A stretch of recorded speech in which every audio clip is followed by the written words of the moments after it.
Point. Bonne journée. Si vous vous demandez s'il vaut la peine d'acheter une Audi A8 de deuxième génération et quels problèmes vous pourriez rencontrer lors de son fonctionnement, alors vous êtes au bon endroit. Il semble donc que lors de la création de l'Audi A8 de deuxième génération, les ingénieurs ne se soient limités à rien. Quel est le coût du corps en aluminium seul? Bien entendu, le métal ailé n'est pratiquement pas sensible à la corrosion. Mais en cas d'accident, rares sont ceux qui entreprendront de restaurer la géométrie du corps en aluminium. Dans les régions où de telles voitures sont extrêmement rares, un tel maître peut ne pas être trouvé du tout. Il y a aussi beaucoup de problèmes avec l'électronique. L'Audi A8 utilise une centaine de composants électroniques. Il n'est pas surprenant qu'ils échouent de temps en temps. De nombreux propriétaires affirment devoir changer au moins 2 à 3 unités électroniques par an. Ou plus encore, si la défaillance d'une unité provoquait la mort de plusieurs autres. Le point fort de la berline allemande est son intérieur luxueux. Les créateurs de l'Audi A8 n'ont certainement pas lésiné sur les matériaux de finition. Même sur les voitures à kilométrage élevé, l'intérieur semble très présentable avec les soins appropriés. Les éraflures ne peuvent être trouvées que sur le volant, le sélecteur automatique et les accoudoirs. Cependant, un intérieur bien conservé ne doit en aucun cas détourner l'attention de l'essentiel. Une vérification approfondie du fonctionnement de tous les systèmes et un diagnostic de tous les composants. Un problème qui peut paraître insignifiant à première vue peut en réalité nécessiter des ressources considérables pour être résolu. Malgré le fait que plus de 10 groupes motopropulseurs différents étaient proposés pour l'Audi A8 sur notre marché secondaire, la plupart des voitures sont équipées de moteurs essence V8 de 4,2 litres. Avant 2006, ce moteur avait une injection de carburant distribuée, après 2006 direct. Si l'on part de la fiabilité, alors il vaut mieux privilégier une unité à injection distribuée. Mais il est important de comprendre que le bloc cylindre et les rétroviseurs en aluminium, traités à l'aide d'une technologie spéciale, ne nécessitent pas d'alésage. La courroie de distribution d'un moteur de 4,2 litres doit être remplacée tous les 120 000 km. Mais comme il faut retirer presque toutes les attaches pour remplacer la courroie, une opération en apparence anodine s'avère très coûteuse.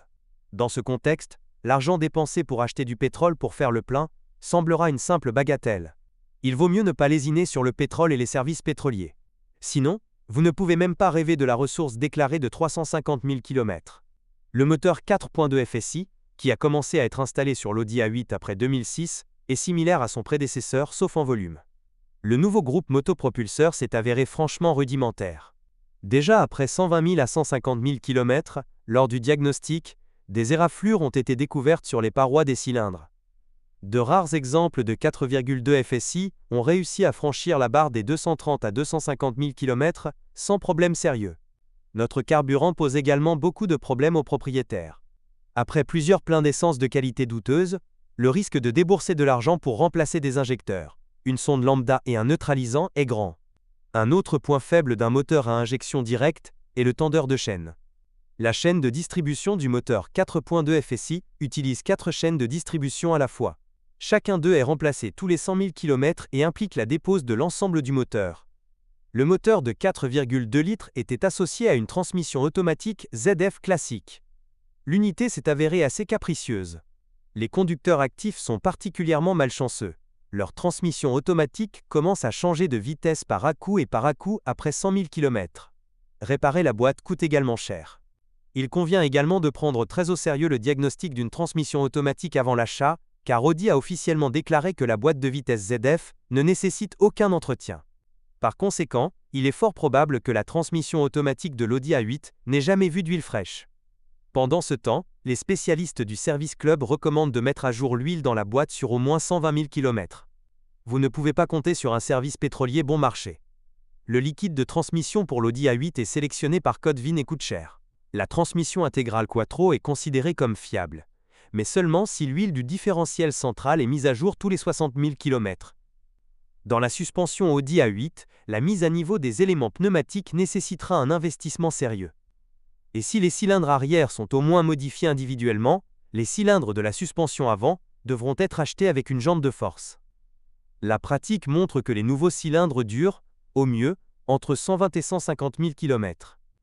Si vous n'appliquez pas de lubrifiant sur les boulons pour éviter les fissures et n'en nettoyez pas périodiquement la saleté, les éléments pneumatiques peuvent ne pas suffire même pour 100 000 km. Naturellement, la plupart des propriétaires d'Audi A8 ne se soucient pas de tels problèmes. Le reste des pièces du châssis de la berline allemande peut supporter entre 150 000 et 200 000 km. Pendant cet intervalle, les blocs silencieux, les barres de direction et les bras de suspension devront être remplacés. Le coût des pièces est franchement assez élevé, donc lors de l'achat d'une Audi A8 avec une suspension morte, vous devez prévoir à l'avance une somme substantielle pour sa restauration. Le remplacement des plaquettes et des disques de frein est une opération simple, que même le mécanicien le moins qualifié peut réaliser. Mais pas dans le cas de l'Audi A8.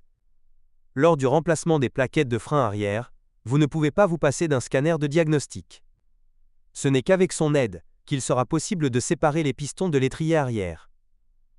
Si vous essayez de le faire par la force, l'étrier lui-même et le mécanisme de frein à main électrique seront immédiatement remplacés. Il ne faut pas s'attendre à des tricks, sauf de la part de la direction. En moyenne, la crémaillère de direction d'une Audi A8 peut supporter 200 à 220 000 km. Il n'y a pas non plus de plainte concernant l'amplificateur. L'époque où l'achat d'une voiture allemande signifiait des années de fonctionnement sans problème appartient au passé. La berline Audi A8 s'est avérée être une voiture très complexe techniquement, ses propriétaires ne peuvent donc pas compter sur un entretien et des réparations peu coûteux. Ainsi que le fait qu'une partie des travaux sera réalisée par des garagistes. Le G8 ne tolérera aucune ingérence sans réserve. Bien sûr, il y a une chance de trouver un spécimen qui a été soigneusement entretenu tout au long de ces années d'exploitation, mais elle est très petite. Si vous êtes propriétaire, assurez-vous de laisser un commentaire sur cette voiture. Votre avis aidera certainement les autres à choisir une voiture.